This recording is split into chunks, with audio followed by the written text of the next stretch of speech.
My name is David Thompson, and what I am about to share with you is a tale of unimaginable horror. It began on a bleak, rainy afternoon when we received the news of my grandmother Evelyn's passing. She was an eccentric woman known for her vast collection of rare antiques and peculiar artifacts. Her Victorian mansion was a treasure trove of curiosities, each item steeped in history and mystery. When her will was read, my wife Sarah, our teenage daughter Lily, and I were astonished to learn that she had left her entire estate to us. Among the items was a particularly striking piece, an ornate, full-length mirror. Its frame was intricately carved with grotesque faces and mythical creatures, all gilded with age but still gleaming eerily. The glass itself, slightly foggy with time, seemed to hold secrets within its depths.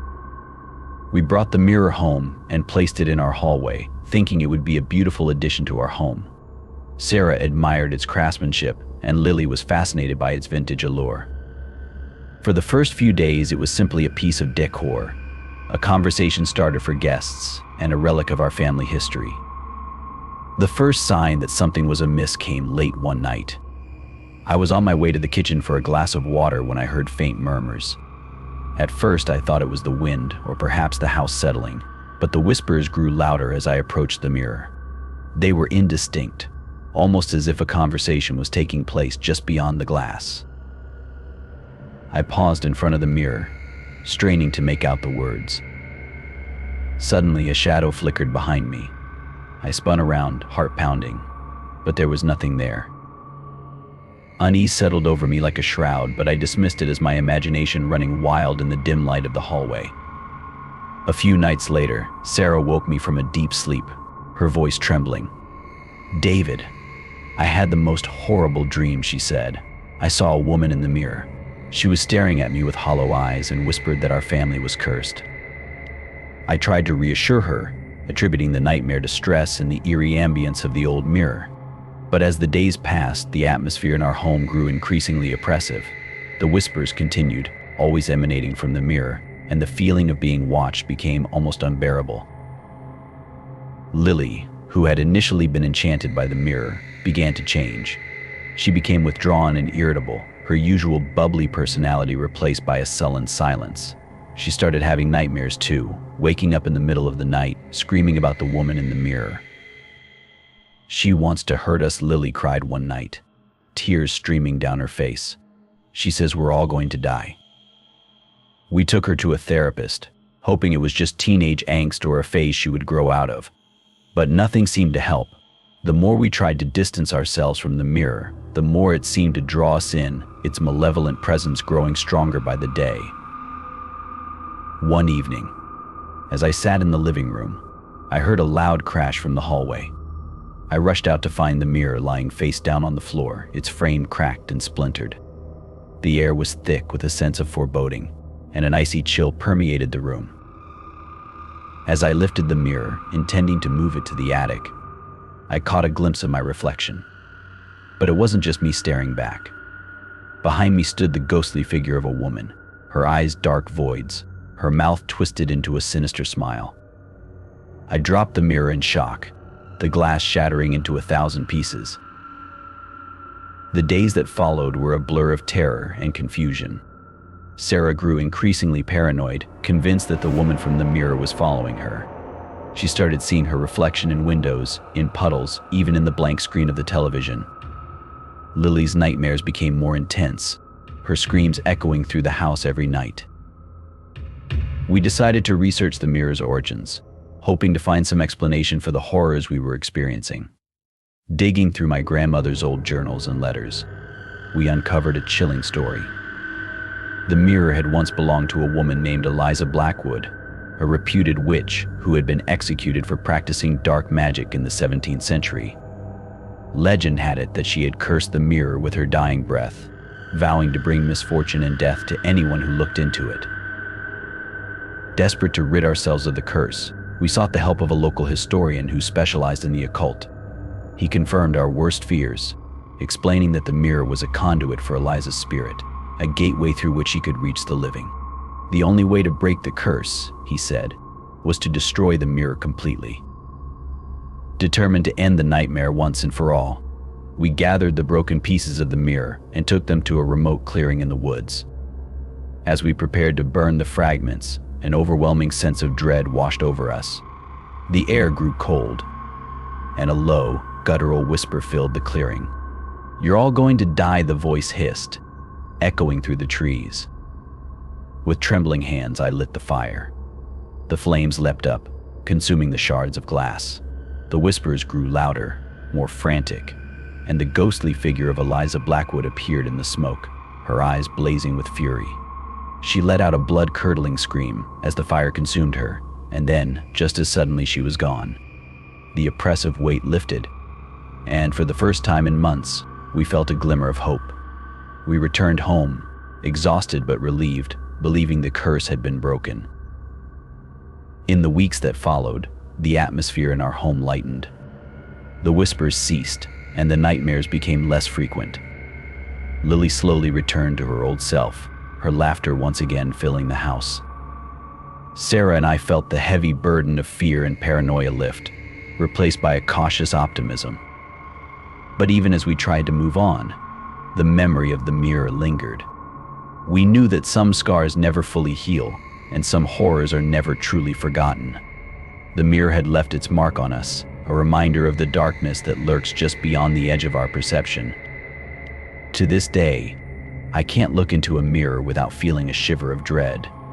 And sometimes, in the dead of night, I still hear faint whispers, a lingering echo of the curse that nearly destroyed us. If you ever come across an antique mirror with grotesque carvings, heed my warning, leave it be. Some reflections should never be seen.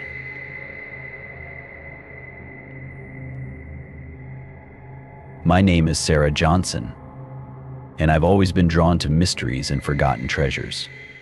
When my family moved into our new house, an old Victorian mansion with a history shrouded in whispers, I couldn't wait to explore every hidden corner, especially the attic. One rainy Saturday afternoon, while searching through dusty boxes in the dimly lit attic, I stumbled upon a forgotten relic, an antique music box. Its exterior was adorned with intricate carvings of roses and vines, the wood polished to a soft gleam, despite years of neglect. A brass keyhole beckoned from one side, promising secrets from another time. Excitement surged through me as I carefully lifted the music box from its resting place. It felt heavier than expected, as though it held more than just melodies within its ornate casing. I dusted it off, marveling at the craftsmanship and wondering about the hands that had crafted such a delicate piece. With trembling fingers, I turned the key, half expecting it to be rusted shut. But to my surprise, it wound smoothly, emitting a soft click. The anticipation mounted as I waited, breath held, for the first notes to fill the attic's still air.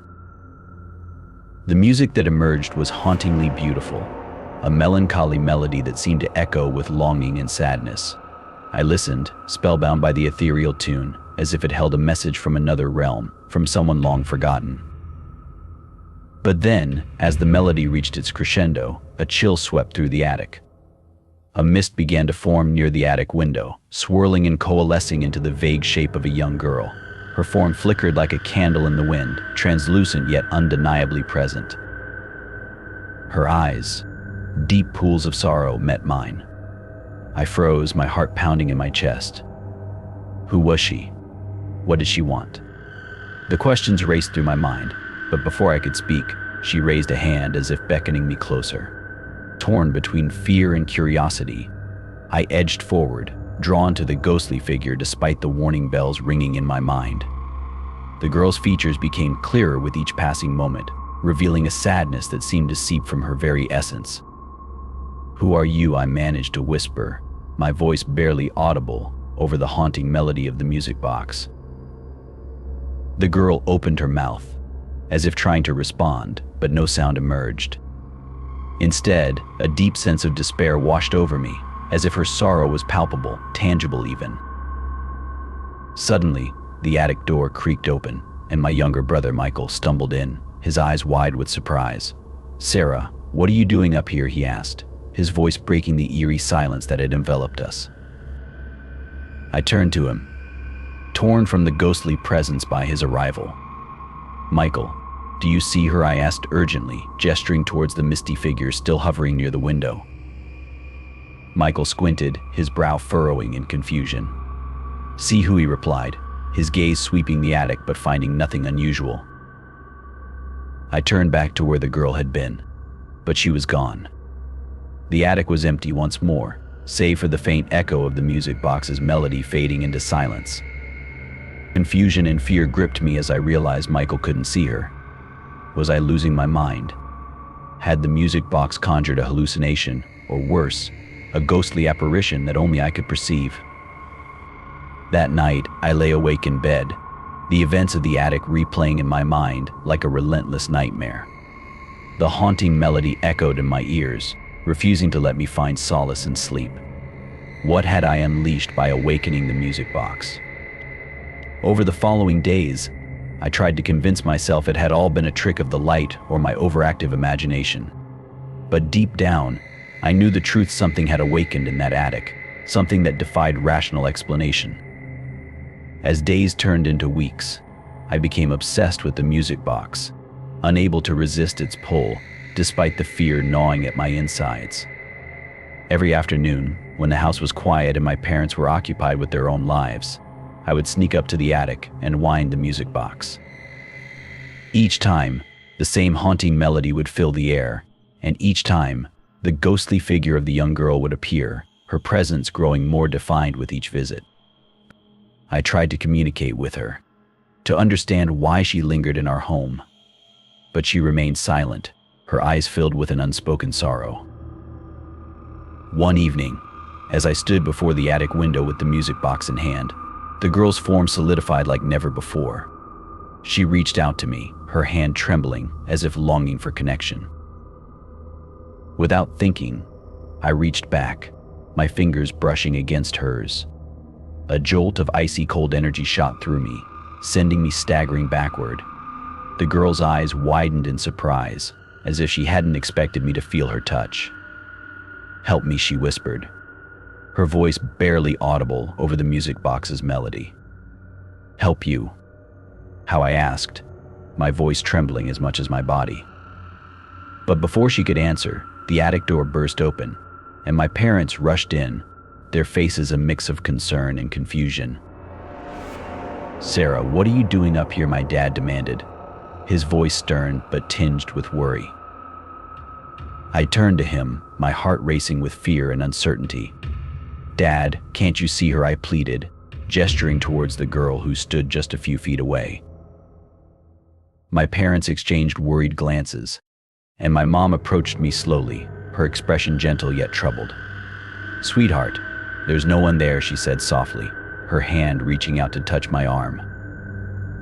I flinched away, my eyes fixed on the girl who was now fading back into mist. "No, she's right there," I insisted, my voice rising with desperation. But when I turned back to the attic window, the girl was gone. The attic was once again empty, the only sound the faint ticking of the music box winding down. From that day on, my parents forbade me from going near the attic or the music box. They dismissed my claims as a child's overactive imagination, a phase that would pass with time. But I knew the truth, even if they refused to believe me. Years have passed since then, but I still hear the haunting melody of the music box in my dreams. I wonder about the girl who appeared to me that day. Was she a lost soul seeking peace, or something more sinister lurking in the shadows of our old Victorian home? One thing is certain: the music box holds secrets that I may never fully understand. And though I try to move on with my life, a part of me will always remain haunted by the ghostly figure and the unanswered questions that linger in the attic of my memories.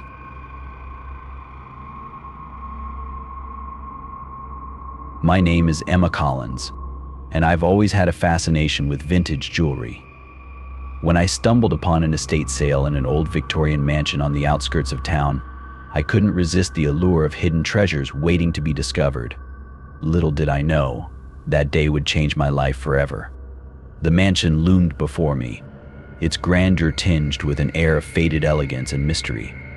Inside, the rooms were filled with relics of a bygone-era antique furniture, dusty paintings, and shelves lined with trinkets that whispered tales of the past. I wandered through the maze of rooms, my eyes scanning each display with eager anticipation. And then, nestled among a collection of tarnished silverware, I saw a beautiful vintage ring. Its band was adorned with intricate filigree work, the centerpiece a shimmering emerald that caught the light with an otherworldly glow. I picked up the ring, marveling at its craftsmanship and the sense of history it exuded. It felt cool against my skin, as if it had been waiting for me to claim it. Without hesitation, I purchased the ring from the elderly woman overseeing the sale, who gave me a knowing smile that sent a shiver down my spine. That night, as I admired the ring in the dim light of my bedroom, a sense of unease washed over me. The emerald seemed to flicker with a subtle greenish hue, almost as if it held a secret within its depths. I brushed off the feeling as mere imagination, eager to wear my new treasure. But as days passed, strange occurrences began to unsettle me.